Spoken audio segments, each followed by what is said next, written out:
Labour rights. आजकल ये शब्द सुनने में बड़ा आम लगता है ना, पर क्या कभी सोचा है कि फैक्ट्री में 8 घंटे की शिफ्ट या फिर हफ्ते में एक छुट्टी मिलना, ये सब आखिर शुरू कहाँ से हुआ? आज के इस एक्सप्लेनर में हम एक बहुत ही दिलचस्प सफर पर चलने वाले हैं। हम दुनिया भर के लेबर राइट्स की शुरुआत से लेकर आज के आधुनिक भारत के कानून तक का पूरा इतिहास ट्रेस करेंगे। ये कहानी सिर्फ कानून की नहीं, बल्कि आम लोगों के लंबे संघर्ष की है।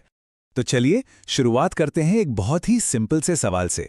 दुनिया भर में लेबर डे मनाया जाता है, पर इसकी असल में शुरुआत किसने की थी?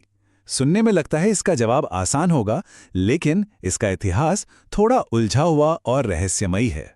दरअसल इसके पीछे एक बड़ा मजेदार हिस्टोरिकल मिस्ट्री है। 1882 में न्यूयॉर्क सिटी में एक लेबर डे परेड हुई थी और इसमें दो लोग शामिल थे, पीटर मगाया और मैथ्यू मगाया। एक तरफ पीटर थे, जिन्होंने सबसे पहले मजदूरों के लिए एक छुट्टी का प्रस्ताव रखा था, और दूसरी तरफ मैथ्यू थे, जिन्हें उस वक्त के अखबारों ने इस दिन का असली संस्थापक बताया था। और सच तो ये है कि आज तक इन दोनों के बीच क्रेडिट की ये बहस चली आ रही है। तो आज के इस एक्सप्लेनर का रोड मैप कुछ ऐसा दिखेगा। हम श्रम आंदोलन की जड़ों से शुरू करेंगे, भारत के पहले मई दिवस की बात करेंगे, वैश्विक मानक यानी ग्लोबल स्टैंडर्ड्स को समझेंगे, भारतीय कानूनी ढांचे को देखेंगे और अंत में असंगठित क्षेत्र के कड़वे सच पर आएंगे। पहला पॉइंट, श्रम आंदोलन की जड़ें। 1880 के आसपास चीजें बहुत तेजी से बदली। 1882 में न्यूयॉर्क सिटी में लोकल लेवल पर पहला लेबर डे मनाया गया। फिर धीरे धीरे ये आग बाकी जगहों पर भी फैली और सिर्फ एक दशक के अंदर 1894 में अमेरिका के प्रेसिडेंट ग्रोवर क्लीवलैंड ने कानून पास करके इसे एक राष्ट्रीय फेडरल हॉलिडे घोषित कर दिया। ये वर्कर्स के लिए एक बहुत बड़ी जीत थी। अब आते हैं अपने देश पर। भारत का पहला मई दिवस। इंडिया में ये मूवमेंट थोड़ा अलग तरीके से आगे बढ़ा। 1918 में मद्रास लेबर यूनियन बनी, जो देश की पहली ऑर्गेनाइज्ड ट्रेड यूनियन थी। उसके बाद 1920 में AITUC का गठन हुआ। फिर 1922 में M सिंगाविलार ने एक बहुत बड़ी हड़ताल करवाई। इन्हीं सब सॉलिड स्टेप्स का नतीजा था कि 1923 में भारत में पहली बार मे डे मनाया गया। और M सिंगाविलार के इस कोट पर जरा गौर कीजिए। इन्होंने कितनी खूबसूरती से लेबर राइट्स को हमारी आज़ादी की लड़ाई और मजदूरों के आत्मसम्मान से जोड़ दिया था।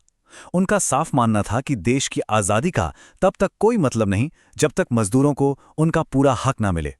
1 मई 1923 का दिन वाकई इतिहास में दर्ज हो गया। एक ही दिन में मद्रास के मरीना बीच और थिरुवन्मियूर बीच पर दो बहुत बड़ी सभाएं हुईं। वहीं पर लेबर किसान पार्टी ऑफ हिंदुस्तान को लॉन्च किया गया।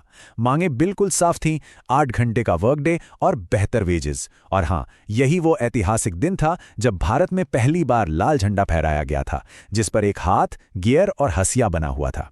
तीसरा पॉइंट, वैश्विक मानक यानी ग्लोबल स्टैंडर्ड्स तय करना। यहां पर एंट्री होती है ILO की, इंटरनेशनल लेबर ऑर्गेनाइजेशन।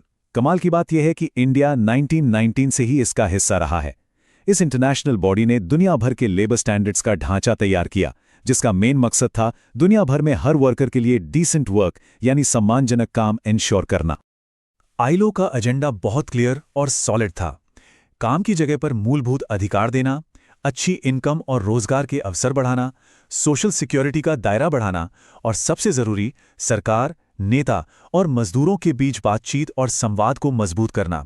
आगे चलकर इन्हीं बातों ने भारत के संविधान को सीधे तौर पर प्रभावित किया। चौथा पॉइंट, भारतीय कानूनी ढांचा और हमारे श्रम कानून। भारतीय श्रम कानून के इस विकास को समझते हुए यहाँ डॉक्टर BR अम्बेडकर का जिक्र करना बेहद अहम है।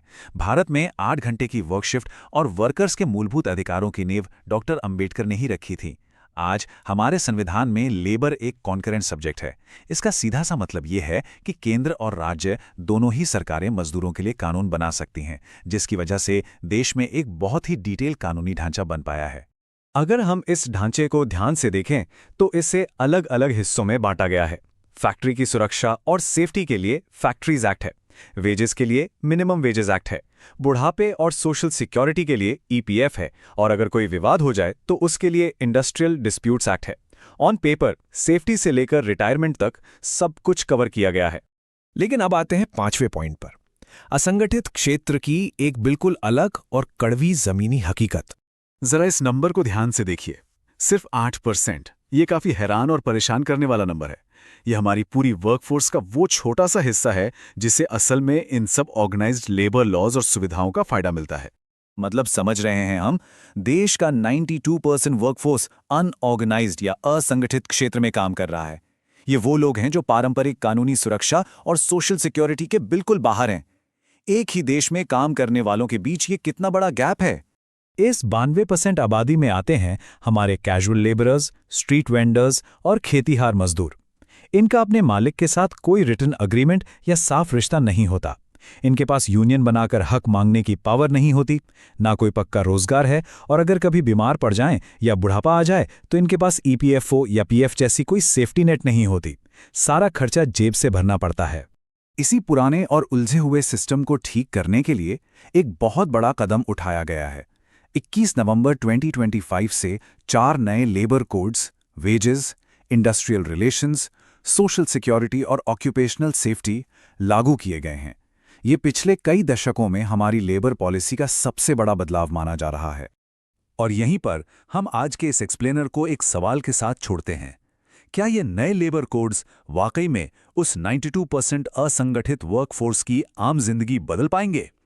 डॉक्टर अंबेडकर और श्रमिक नेताओं ने जिस डिसेंट वर्क और सुरक्षित भविष्य का सपना देखा था, क्या वो अब हर एक आम मजदूर तक पहुंचेगा?